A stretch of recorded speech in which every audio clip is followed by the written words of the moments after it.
65 जना निर्वाचन भएका सभापति छोड्दिउँ 64 जना मध्ये 62 जना के कारणले अयोग्य भयो त उपसभापति हुन? त्यसको तर्क त सभापतिले दिनु पर्यो नि। क्षमता दक्षता कुरा पनि त होला, त्यो भन्नु पर्यो नि त। यसै कारणले यी अयोग्य छन् 64 जना, त्यसकारणले 62 जना, त्यसकारण मैले 2 जना ल्याए भन्नु पर्यो नि। किनभने विधानले चाहिँ एक जनाको नाम प्रस्तावित गर्ने भनेको छैन।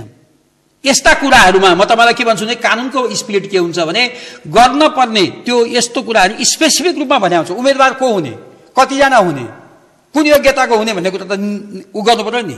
त्यो कानुनमा व्यवस्था हुनु पर्यो। हाम्रो कानुन भनेको विधान हो। विधानले के भन्यो, सभापतिले प्रस्ताव नत्र त विधान बमोजिम किन भन्थ्यो त? सभापतिको अधिकारमा विधान बमोजिम पदाधिकारीहरूको नाम प्रस्तुत गर्नेछ भनिसकेपछि त विधानमा व्यवस्था गर्नु पर्यो कि परेन?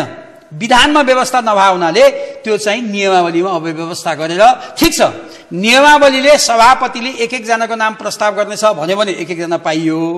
सबैको प्रस्तुत गरेर हैन त्यसमध्येबाट चाहिँ निर्वाचन हुन्छ भने सबै हुन्छ। तर यो केन्द्रीय समितिका अहिलेका कुराहरू सुन्दा, नेताहरूका कुरा सुन्दा त कस्तो लाग्छ भने अब सुजाता कोइराला मलाई चाहिँ पहिला आश्वासन दिएको थियो भनेर हिँड्ने, अर्जुन नरसिंह केसी मलाई आश्वासन दिएको थियो भनेर हिँड्ने, रामशरण महत पनि त्यही हिसाबमा हिँड्ने, के हो यो? महाधिवेशनमा विभिन्न आश्वासन बाँडेर हिँड्ने। अब उहाँहरूले अब सुजाता कोइराला होस् या अर्जुन नरसिंह होस् या रामशरणजीले अब झुटो बोल्नुभयो कसरी भन्ने, फेरि उहाँले झुटो नबोले भए अब सुशील कोइरालाले होइन, सुशील कोइरालाले, रामचन्द्र पौडेलले, अब प्रकाश मानले झुटो बोले कसरी भन्ने।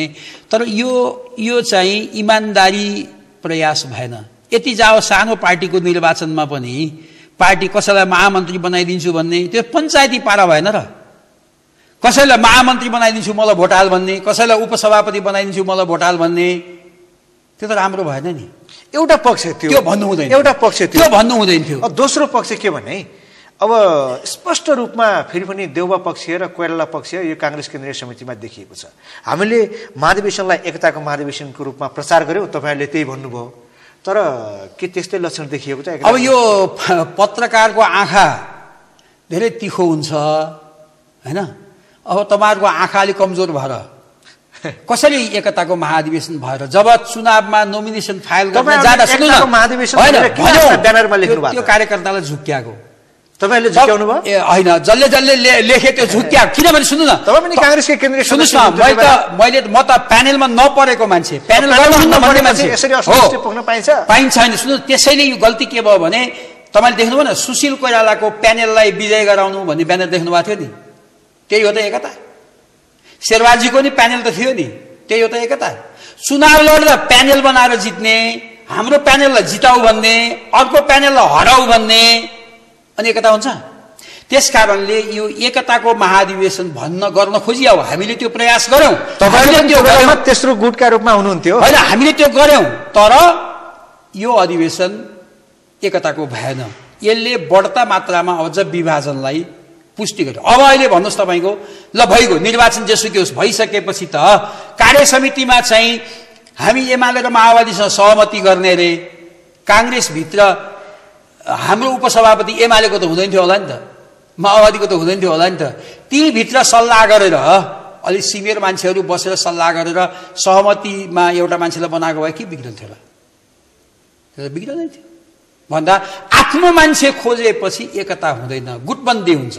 र अहिलेको यो गतिविधिले नेपाली कांग्रेसलाई गुटबन्दीमा प्रोत्साहित गरेको छ, जो राम्रो होइन। यसको परिणाम के हुन्छ? यसको परिणाम कांग्रेसले अहिलेको चुनौतीलाई सामना गर्न सक्दैन।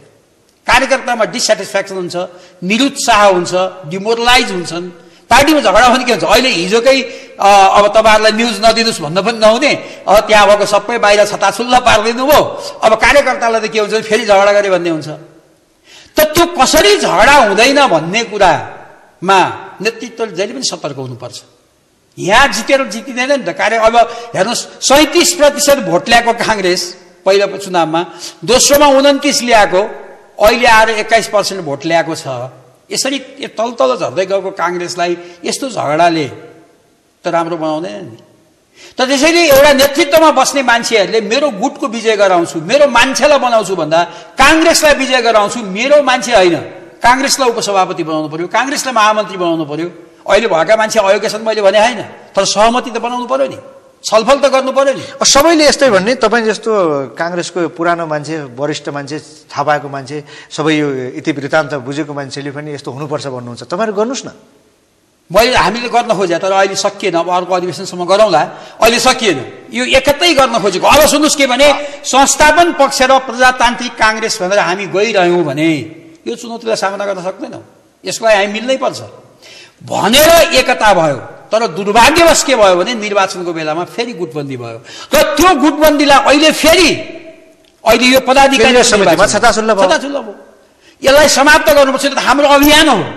हामी त्यो अभियान अन्तर्गत नै म तपाईँको आएको अहिले यो कार्यकर्तामा पुर्याउँ भनेर यो अभियान लिएर हामी देशव्यापी हिँड्छौँ, 75 जिल्ला पुग्छौँ, कार्यकर्ताको दबाब हामी दिन्छौँ र अर्को अधिवेशनसम्म। यो अभियानमा तपाईँहरू को हुनुहुन्छ?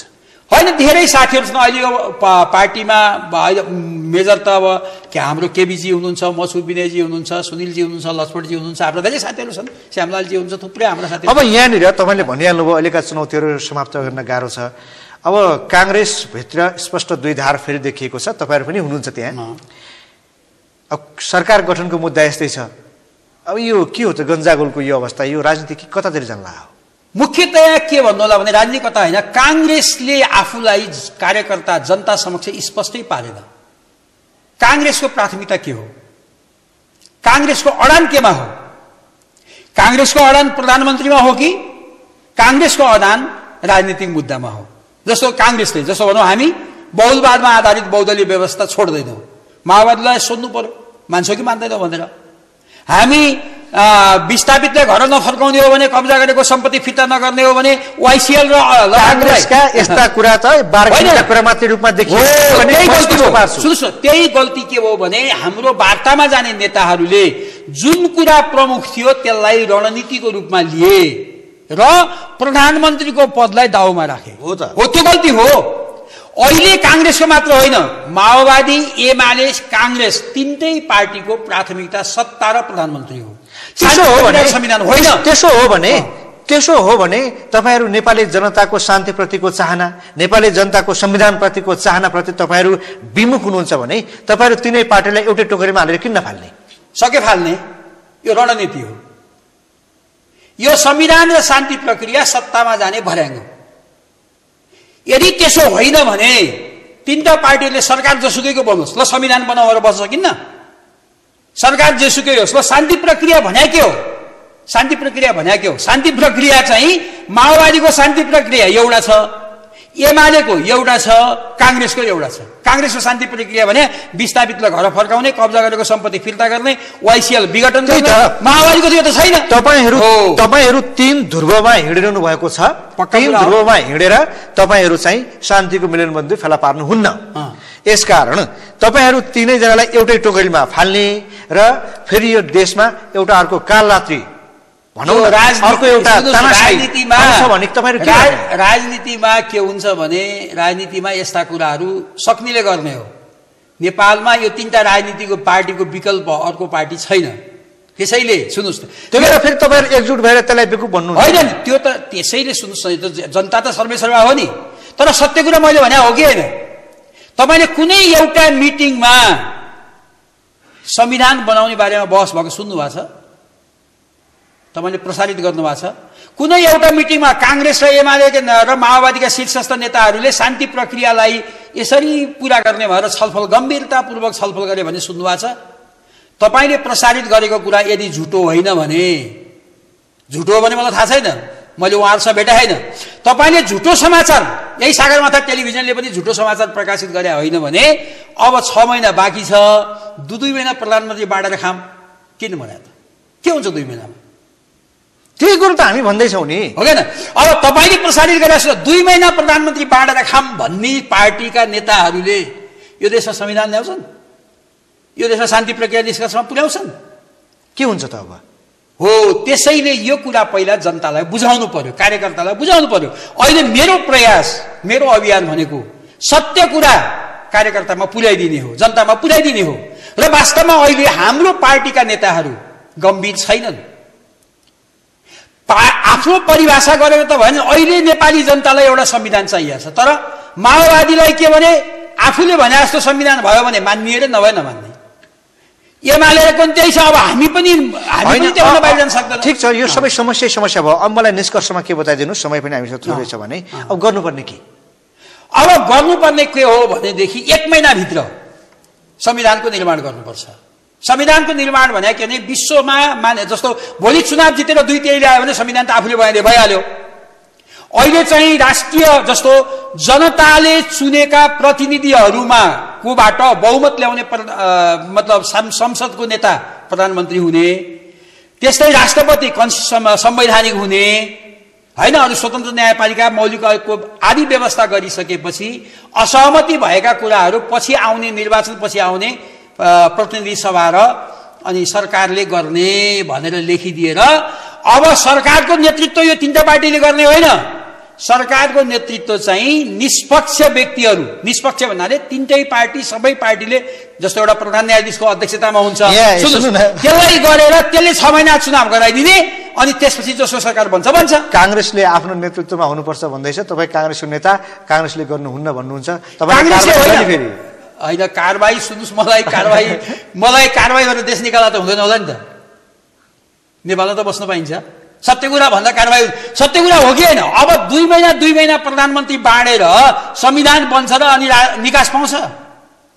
योभन्दा हास्यास्पद र नेपाली कांग्रेस जस्तो पार्टी, मलाई त वास्तवमा 17 पटक हारिसक्यो, योभन्दा ठुलो बेइज्जती के हुन्छ?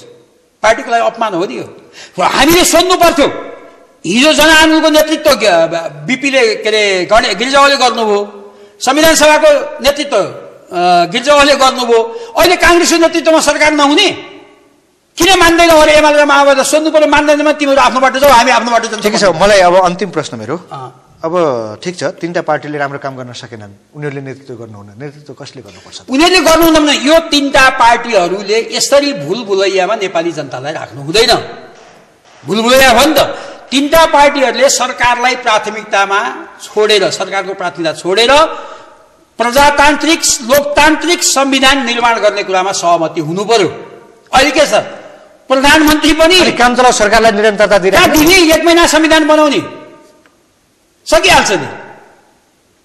यो त सब नाटक हो। 1 महिनामा संविधान तयार गर्ने, त्यसपछि सम्भव छ? किन छैन? यो त 1 महिनामा यदि अब मैले भन्न त मिल्दैन, म संविधान सभामा छैन, मलाई जिम्मा दियो भने म बनाइदिन्छु। यहाँको यो विश्वस्त कन्फिडेन्स भनौँ न, कन्फिडेन्स र यो स्पष्ट विचारको निम्ति धेरै धेरै धन्यवाद। हस्, मेरा विचारहरू पनि तपाईँको टेलिभिजन मार्फत सम्पूर्ण दर्शक दाजुभाइ दिदीबहिनीहरूसम्म पुर्याइदिनु भएकोमा तपाईँलाई पनि धन्यवाद र यो सगरमाथा टेलिभिजन परिवारलाई हार्दिक धन्यवाद छ। धन्यवाद। जय नेपाल। दर्शकवृन्द, हामीसँग हुनुहुन्थ्यो नेपाली कांग्रेसका नेता गोविन्दराज जोशी। नेपाली कांग्रेसमा पदाधिकारी मनोनयनमा देखिएको विवाद र अहिलेको अन्यलपूर्ण राजनीतिको बारेमा निकास कसरी हुन सक्छ भन्ने दुवै मुद्दामा उहाँले आफ्नो स्पष्ट विचार राखिदिनु भएको छ। हामीलाई विश्वास छ उहाँको विचारले अहिलेको अन्यल चिर्नमा मद्दत पुग्नेछ। हवस् त, सगरमाथा विशेष आजलाई यति नै।